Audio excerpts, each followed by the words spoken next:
Hello, everyone. Hello. Wonderful to see all of you this fine morning, or whenever you happen to watch this video. I dressed up just for you, just for the occasion, because I'm back. We're doing a new thing, and that's how much I honor our relationship through these virtual meetings. Today is October the 26th. Next week is Halloween.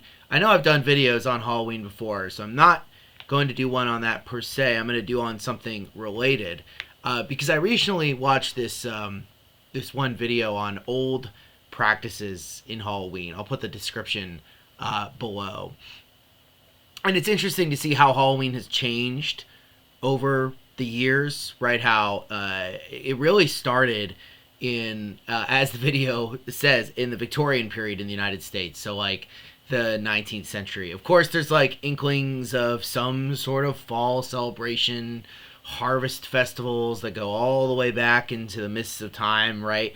But like recognizing what we celebrate today on October the 31st as like something we would understand really doesn't start until the late 1800s, which is, it's always worth remembering that so many of our traditions, which we think are really old, are really not that old. I mean, some of you may even remember a time when trick-or-treating wasn't a thing, because that didn't really become a thing until the post-war period in the United States. But this video talks about practices even before that, so we're talking about like the 1890s. And one of the things that was really popular around the time of Halloween was to have seances and do tarot card readings and all sorts of other practices of divination. Now, how much of this is legitimate forms of trying to do some sort of divination, or how much of it is just trying to have fun at like Halloween parties? Because again, as the video points out, that's what people did for fun, is you just threw parties all the time because it was the only way for you to socialize, and there was no TV or radio or anything, or just books, right? So if you weren't into books, it would be like a Jane Austen novel or whatever, where everyone sits around and listens to someone play piano or listens to someone read or something like that. So all that's to say is that divination used to be a really popular way. I mean, it still is completely popular, right? We don't have to go far. Like I live in Highland Park. I think there's like 2 psychics there. I know there's at least one in Metuchen. I'm sure they're all over Edison. These types of practices are still very much alive in our society, and I always feel like a spoil sport, because I always have to go in and tell people that no, you should not pay attention to horoscopes. That's not good, right? You shouldn't go to psychics or mediums. And today, and maybe you've been wondering like why, or maybe you've been wondering like, how do I understand this biblically? So today I actually wanted to devote most of this time, because in the spirit of Halloween, why we should not engage with these practices as Christians. And like, if people talk about them and wonder why they're a problem, it gives us, I'm going to give you guys some of the biblical accounts or biblical ways of thinking, so you can share this and understand, well, this is why in Christianity we don't practice this stuff. So the reason that prompted this, though, I'm going to pull up my internet here, is I saw this story from the New York Post. I know what you're thinking, Pastor George, the New York Post is a rag. Why do you care what the New York Post has to say? And I know, I agree completely. They just print whatever is going to get clicks. I mean, like it's great and a great paper when in their sections at the top. I mean, I don't know. I guess this is lifestyle that I'm in now. It has weird, but true, health, sex, human interest, astrology, right up there. And I'm in the astrology section. The reason I saw this, though, is because they posted this on their social media. All right, I'm not always in the astrology section of the New York Post, okay? And I don't know. Maybe if you're a huge, I love their covers of their papers because they're so inflammatory. So I'll give them credit there. And this one is I saw online, was how to use your Ouija board, your guide to communing with the dead safely this Halloween. So that's a Ouija board. I don't know if any of you have experience with Ouija boards, but in case you don't, basically what happens is you sit around with friends. You can set the mood, and then you put your hand on that little circle thing, and it moves. Well, it moves either because a spirit is directing it or because someone is directing it with their hand, and it spells out words. And you can ask it questions like yes and no, and and then it'll say goodbye. That's a Ouija board. Funny, I don't know if you guys know this. Ouija is copyrighted. It was copyrighted by Hasbro or Mattel, one of the two big ones. So it's actually like a product that a corporation sells. And that's also why they have to be really careful if you make movies based on it, the way you talk about it, because they can sue you for the naming rights. I only know that because I watch horror movies and things like that. So, and divining and stuff like that is a big aspect of a lot of horror movies. So it's telling us how we're going to use our Ouija board. I don't care how to use a Ouija board. I'm just showing you what started it. You can also see though how important this stuff is to people, because look at like these other trends at the top. So food to eat based on your zodiac sign, feng shui, obviously like that's a Chinese part of that, right? How astrology explains things, the pasta that aligns with your zodiac sign, right? What liqueur are you based? And I know, like, this is the astrology section, so everything's going to be about that, and it's all clickbait and lists and stuff. But this is like a big deal and popular in our culture. A good example of this is not that this is like a Ouija board or that this is occult or anything like that, but this is a game that my friends in college and I played. It's called What Would Jesus Do? And don't let like the title and the cute font and stuff lead you astray, because this game surprisingly dark. You wouldn't think so. And I don't want to, if people like this game, give 5 stars or whatever, that's fine. But get out of here, honey. But I played this with my friends in college, and we were playing it. And we're like, wow, this game is dark. Basically, what it is I can give you a little screenshot here. Right? Is there's these cards with questions on them, and I think there's different categories or something like that, and each of them gives you a different scenario. And so, as you can see, like basically what happens is it gives you 3 options, and you choose one, and you have to defend that that's what Jesus would do. Right? So these are all actually kind of normal. There's one about a Ouija board in it, which is why like the first thing I think of when I think of Ouija boards is this game. And it shows, right, like that it's important enough or common enough, even though this game looks like it was made in the 90s or whatever, that like someone who made a board game for Christians wants people to debate about whether or not it's okay to use a Ouija board, or like how to talk to your friends when they use a Ouija board or whatever. So intense game, really intense game. Honestly, wouldn't play it with anyone below the age of like 16. I'll be honest, and that's really saying something. You know me. Like I'm pretty liberal and progressive when it comes to like showing kids things and stuff like that. But this game, it was just some of the scenarios it gives you is just like, wow, that's dark. So anyway, I want to talk about like why do we as Christians think that stuff like this is a problem, right? What's the big deal? It's like to many people it's harmless fun, and to other people it's just lies, right? Like it's not, it's just like a fake thing. Like what's the harm in it? So I want to talk about first like why God gets rid of these practices, right? Why he tells the Hebrews that they can't use them. So here's Deuteronomy 18. This is a whole section that deals with occult practices and why you can't partake in them, or why God, well, he doesn't say why, just that he forbids them. Now, why is there under the surface understood by the people who are getting the law? But for us today, we'd probably like to see a more concrete answer, and I'll give that to you when we get to that. But I just want to get to one of the laws in the Torah. There's also parts in Leviticus too that forbid this, but I think that this is just a more full recitation, so I'm going to do that. So it says, when you enter the land the Lord your God is giving you, do not learn to imitate the detestable ways of the nations there. Let no one be found among you who sacrifices their son or daughter in the fire, who practices divination or sorcery, interprets omens, engages in witchcraft, or casts spells, or who is a medium or spiritist, or who consults the dead. Anyone who does these things is detestable to the Lord. Because of these same detestable practices, the Lord your God will drive out those nations before you. You must be blameless before the Lord your God. So these are practices that the people in the Promised Land and Canaan are already doing.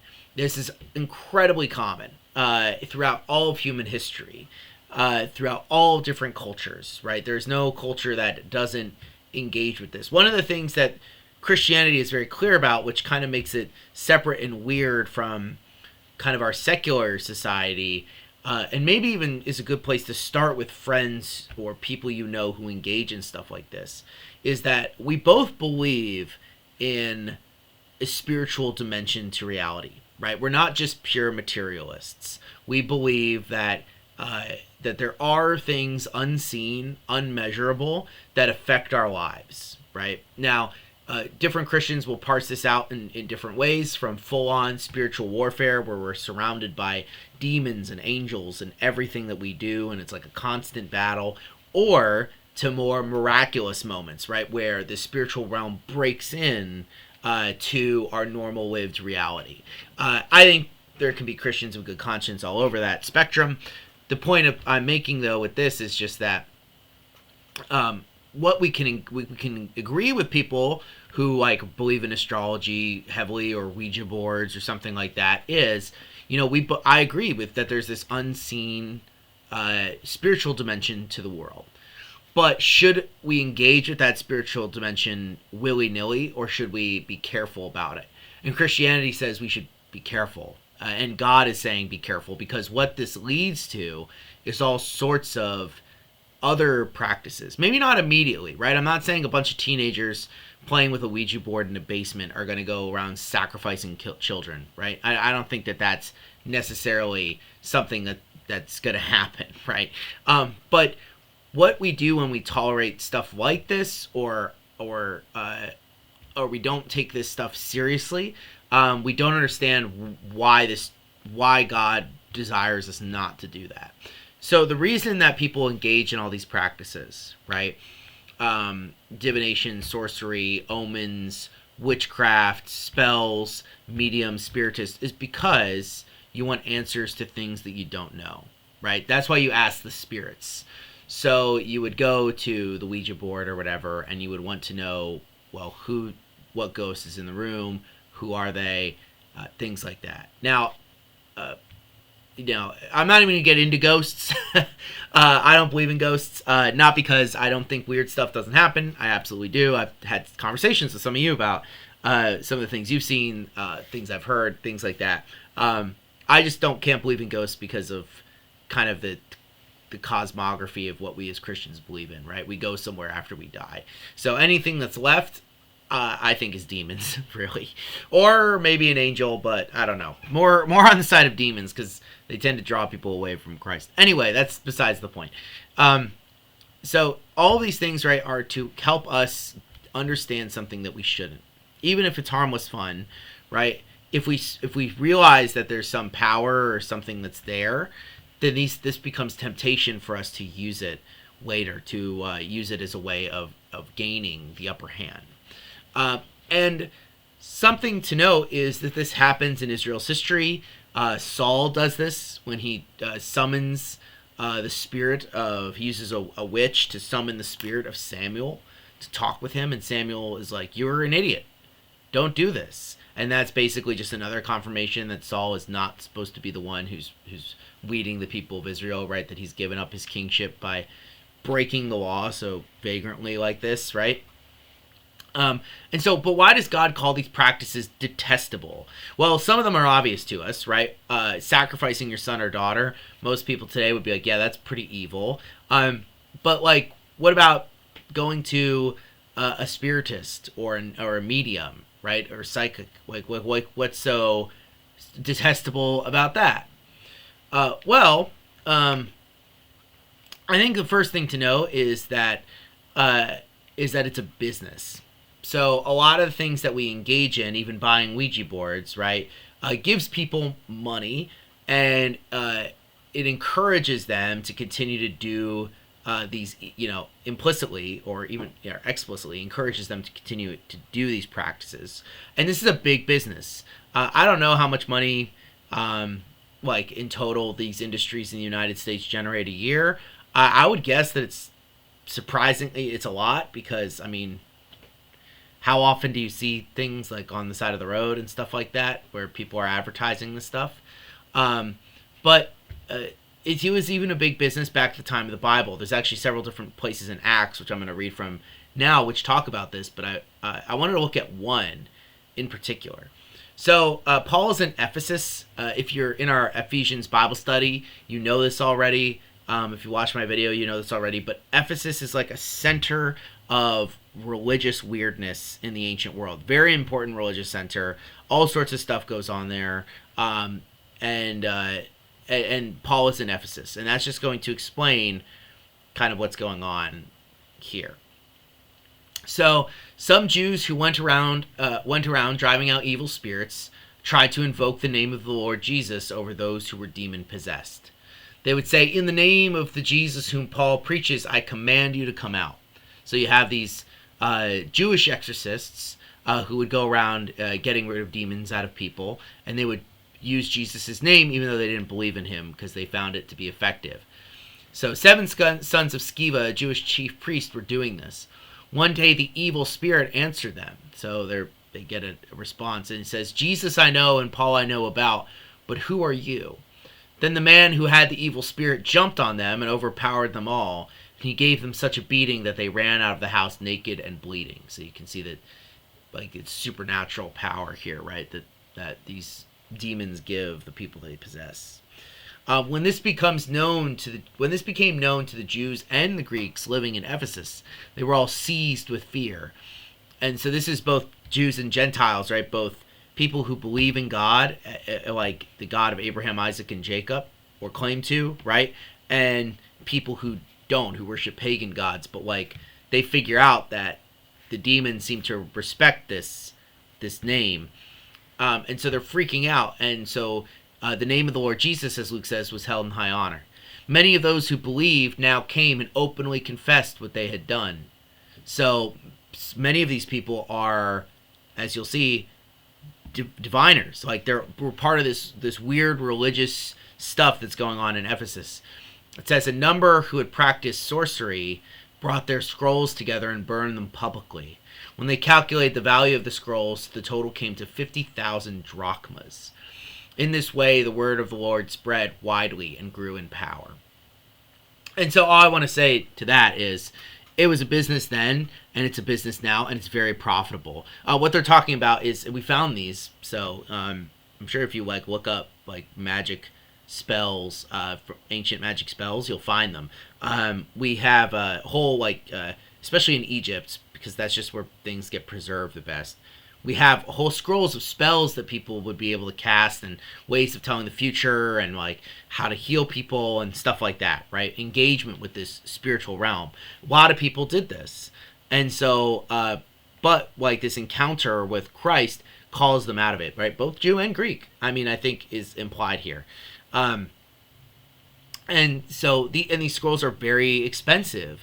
50,000 drachmas. A drachma, again, is about a day's wage. So 50,000, this isn't a good calculation, but if you just even think about it as $50,000 a year, that's a lot of money to have on this type of stuff. I don't know if there's anything in my house, any collection of things in my house, books or whatever, that I've spent $50,000 on. And again, it's actually more than that. I don't know what a day's wage back then was completely like, but you get what I'm saying, right? It's just a ton of money. It's very good business. And so, why do we as Christians steer people away? Well, one, because people take their money to engage in these practices. and that's bad. Two, it also